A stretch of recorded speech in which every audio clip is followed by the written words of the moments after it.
Yun ang sinasabi ko. No? Na nag-iisip pa tayo ng medyo komplikado mga pamamaraan ng hingga buhay samantalang nasa lupa ang kabuhayan. So, sana pagbalik ko next 6 months, no? May matutulaw na akong mga panindang bupas, gulay, mga siguro mga native na chicken. Anong gusto ko muna ko yan?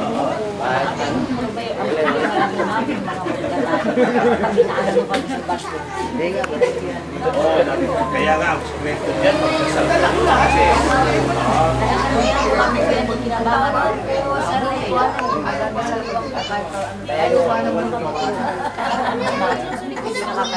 Kasi yan, alam mo, pag nakita ng Diyos na talaga nagsusumikap ang tao, nagdadasal, hindi gumagawa ng kasalanan.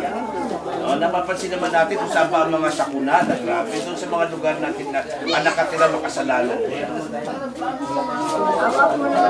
naman sa pagkaano, di ba? Ito na rin nangyari sa Yucatay. Pinag-aralan mo, ito yung mga tourist na mga babae nila, ipinagbibenta ng katawan. Di ba? Ngayon, parang, sabihin natin, parang napaparusahan yata ng Diyos yung mga klaseng gawain. Tingnan mo, di ba? Tingnan mo yung mga lugar na dinaanan ng bagyo. Maraming turista. Ang mga bata, mga magulang pa daw yata noon ang nagbibenta ng mga anak ng dalagita. Sana wag mangyari ito yan. Ito po'y kahit ano pong hirap namin, yung anak namin hindi pwede na. Kaya hindi kayo nasa lanta na matinding dilubyo rito. Huwag nyo nang antayin. Pero as I've said, magtanim, gumanaw lang kayo, magtanim lang kayo, magdasal lang kayo. Alam nyo lang kung anong tamang tanim itatanim ninyo sa tamang panahon.